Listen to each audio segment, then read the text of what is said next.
Race has always cast a shadow over US politics, even before Donald Trump emerged on the scene. But in an era in which white nationalists are both marching in the streets and working in the White House, is this a unique moment in US history? In this UpFront special, I'll ask one of America's leading public intellectuals, the renowned academic and activist, Dr. Cornel West.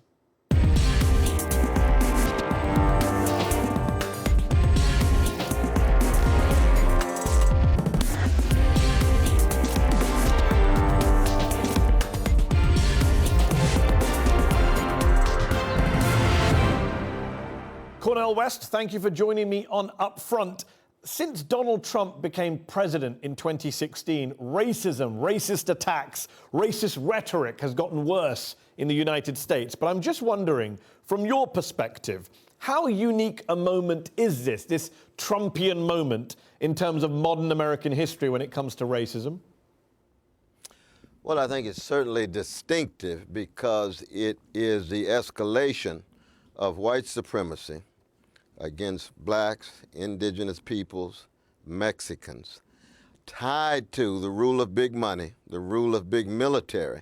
And so when you get that kind of combination in which you scapegoat the most vulnerable based on racist and xenophobic bases, and then hide and conceal the expansion of the power of big money Wall Street and big military-industrial complex, so that wealth inequality escalates at the very moment in which the racist attacks are taking place, you have the makings of a neo-fascist moment. And America has always been white supremacist, just like it's been male supremacists and capitalists. But neo-fascist moments for the country as a whole, not just people of color, is very, very distinctive in American history. And this is why I think so many people are depressed, especially on the left and in liberal circles, because they think that somehow this is so new that it might be impossible to overcome. And that's why we have to have real examples of integrity, honesty, decency, courage, and hope. Because the only way we can get through this neo-fascist moment is through tremendous struggle and solidarity based on a commitment to poor and working people. You're right to talk about the distinctiveness of the moment in terms of, as you put it, neo-fascism. But in terms of racism itself, what do you say to those people, especially some white liberals, who say, we've never seen anything like this before, who act as if racism just began in January 2017 when Donald Trump entered the White House?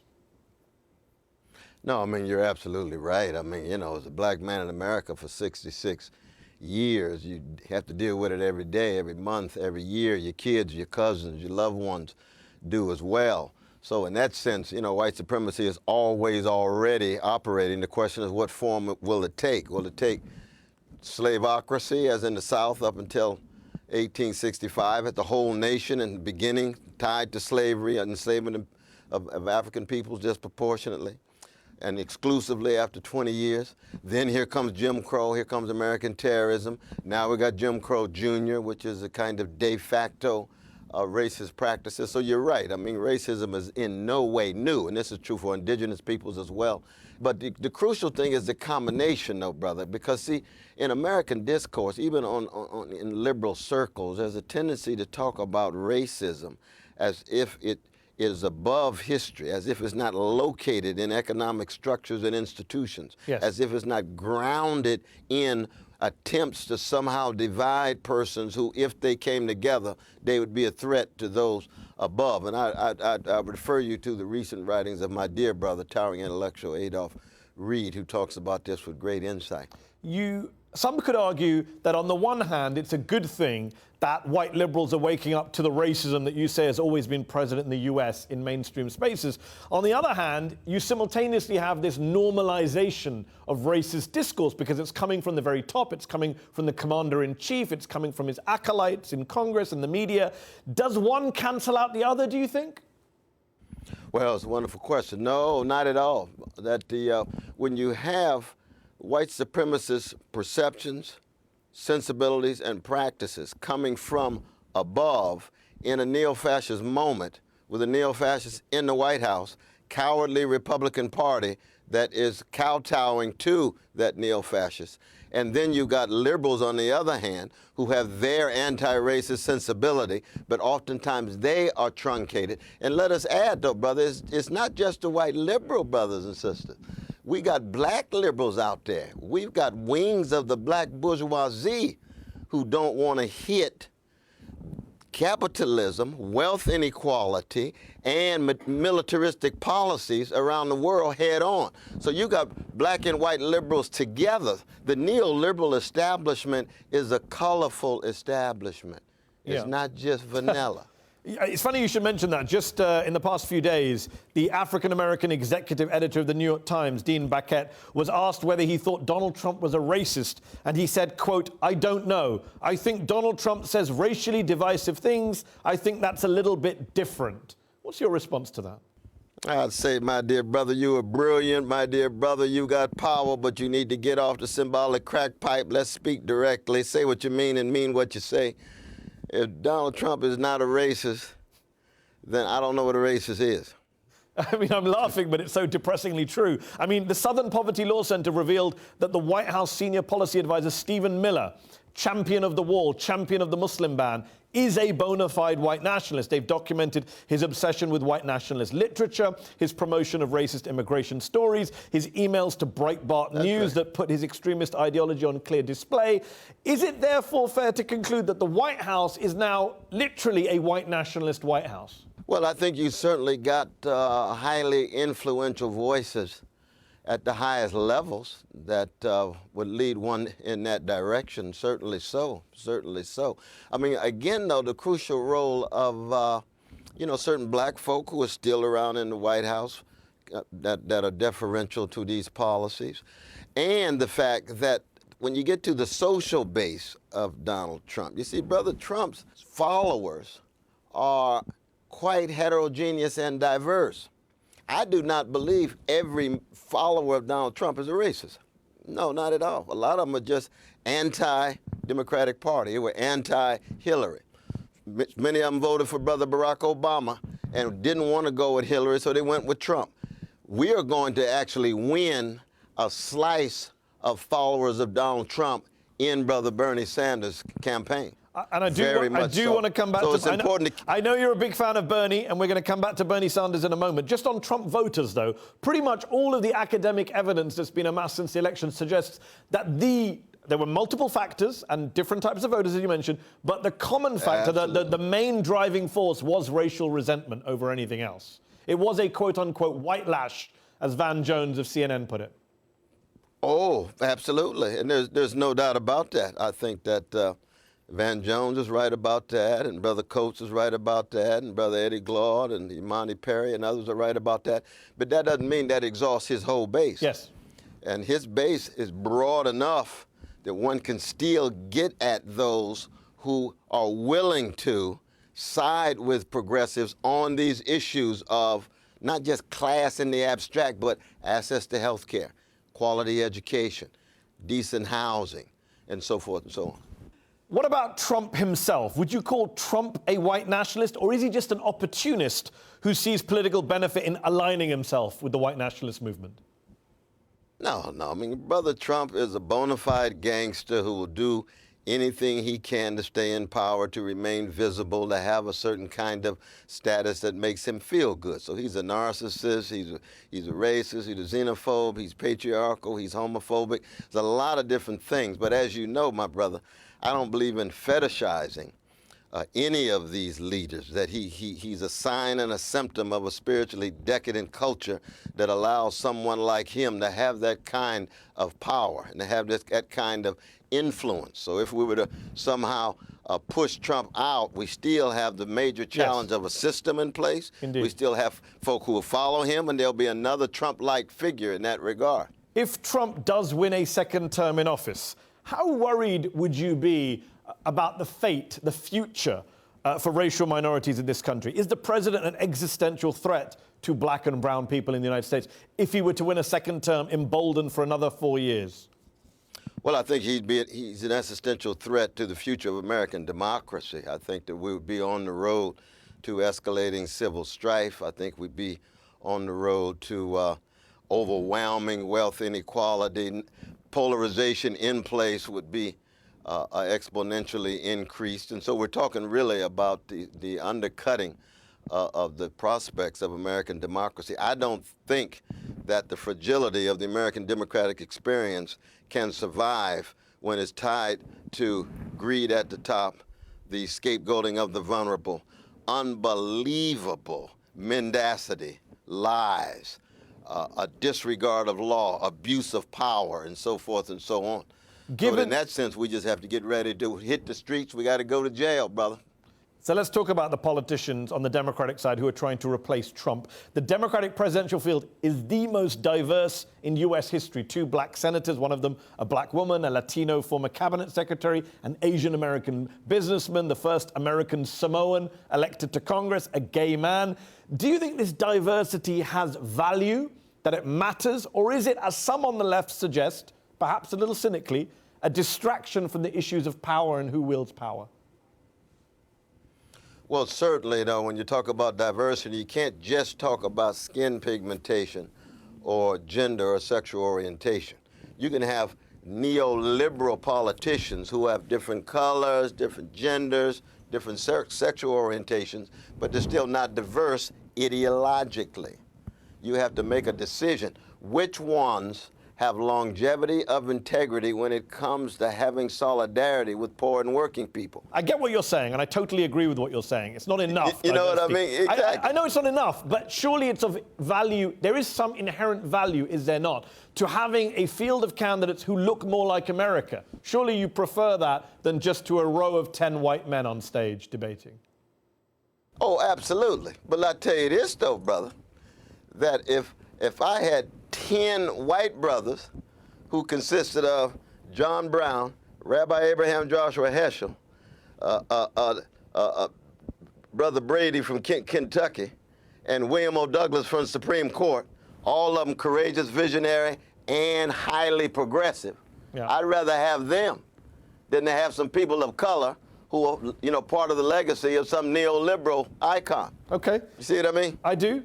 You're supporting Senator Bernie Sanders in next year's election, as you did in 2016. One of the reasons Bernie Sanders failed to beat Hillary Clinton in 2016, though he shocked the system, was that he failed to connect with people of color in the way that Clinton did. She had this huge lead among black voters, especially in some of the key early swing states.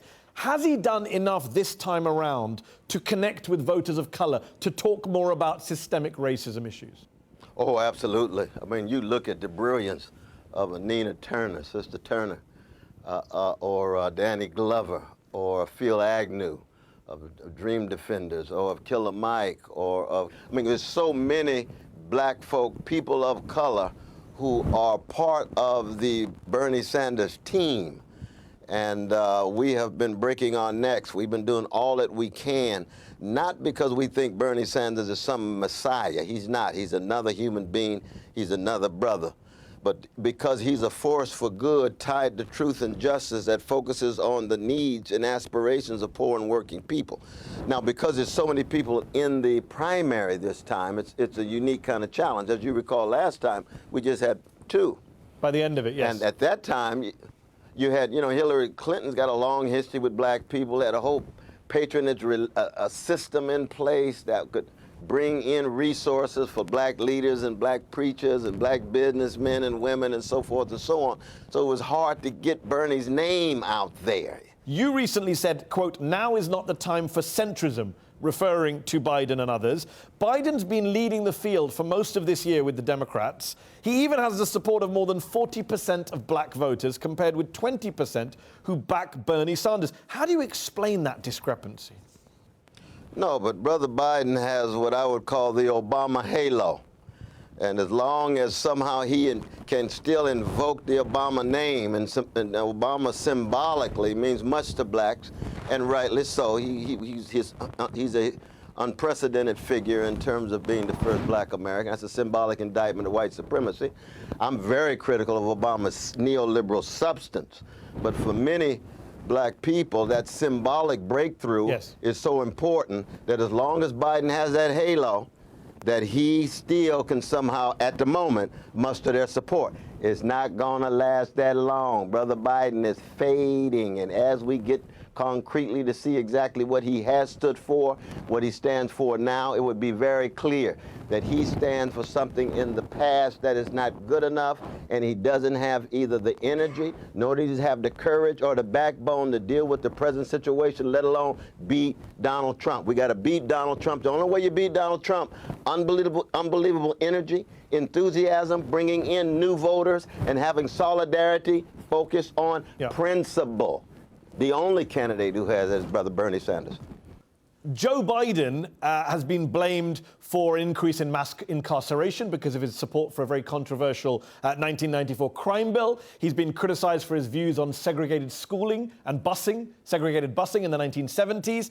You've said Biden needs to, quote, get off his symbolic crack pipe if he doesn't want to lose a big slice of the black vote to Donald Trump. Do you really think it's possible that if Biden wins the Democratic nomination, black voters won't turn out for Biden in the numbers he'd need, and that could put Trump back in the White House for another 4 years? Well, I mean, that's a real possibility. That's a real possibility. I mean, it's not only the fact that he played such an important role in the expansion of the new Jim Crow and the mass incarceration regime, but very much like Bloomberg stopping and frisking 5 million black and brown young folk, disproportionately males, they lie about it. They deny it. They defend it up until the last minute, and as soon as they get into an election and they say they need black votes and other votes, then they shift and they reverse. That's lack of integrity.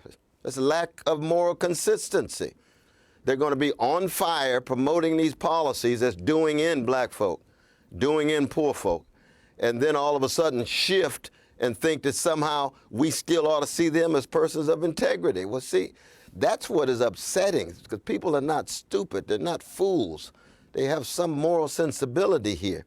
And so it's not just a matter of what they did, but it's a matter of what they did and then deny what they did do and then act as if we ought not to remember what they did.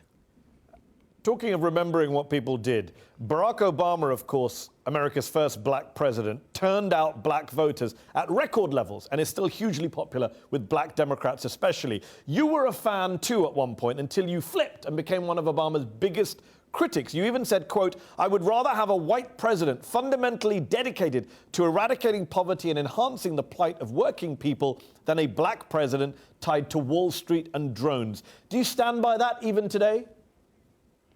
Oh, absolutely. You see, my brother, I believe in the primacy of the moral and the spiritual, tied to a systemic analysis of the operations of power in institutions and structures, but the primacy of the moral and the spiritual. So no matter what color a person actually is, if they're anti-racist in a deep way, anti-sexist in a deep way, anti-homophobic in a deep way, critical of capitalism and all of its excesses when it comes to wealth inequality, I don't care what color they are at all. Clarence Thomas is a beautiful black man, and I agree with him 2.5% of the time. It's a question of morality and spirituality, and the same is true with Barack Obama. If he's tied, when he's tied to Wall Street, when he's dropping drones, when he's tied to surveillance state, I got to bring critique to bear. Just finishing off the election discussion, looking back at 2016 for a moment. Back then, after Sanders lost to Clinton, he backed Hillary and campaigned for her. You refused to vote for Hillary Clinton and voted for the Green Party presidential candidate Jill Stein.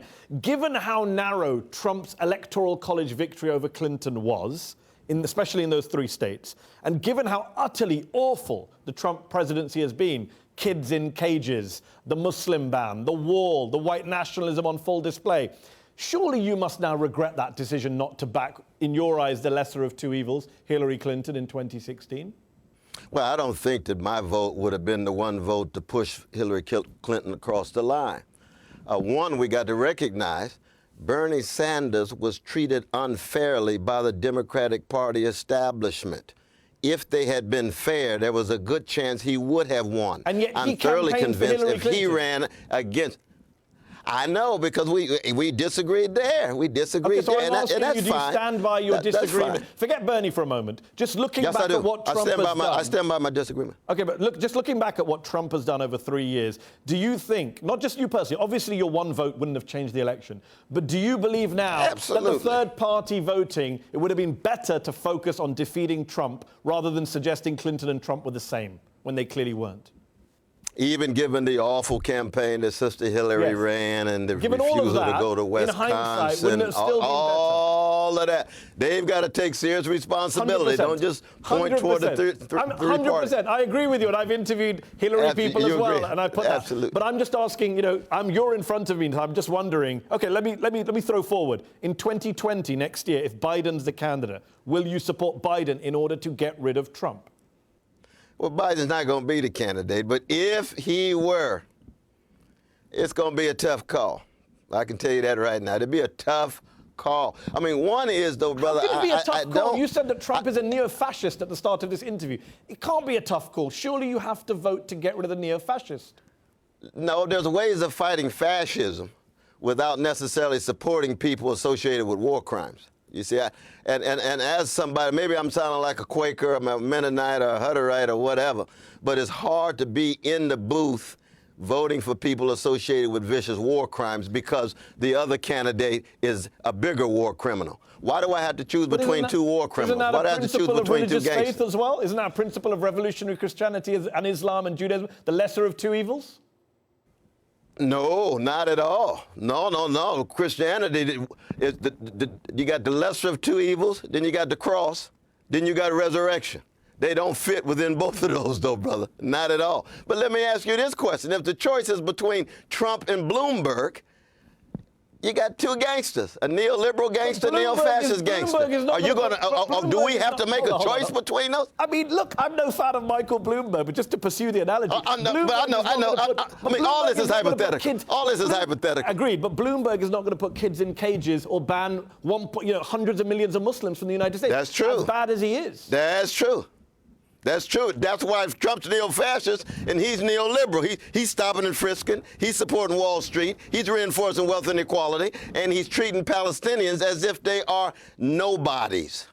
So that the choice is a tough one. But I'm not saying I wouldn't do it, though, brother. All I'm saying is I'm not on automatic. It's not just by instinct that I'm going to vote for anybody in order not to vote for Trump. That's not how I live my life, my brother. Okay, just before we finish, a major criticism you hear among some black leaders, among some black politicians and activists these days, is the way in which so-called wokeness and call-out culture, quote unquote, have become substitutes for genuine action, for social movements that you yourself have always believed are necessary for change. Do you share that criticism? It's come from different corners, from people associated with Black Lives Matter, from Barack Obama, from other people saying, you have to get out there. It can't just be, going on Twitter and calling people out. Do you agree with that criticism, or do you think it's unfair?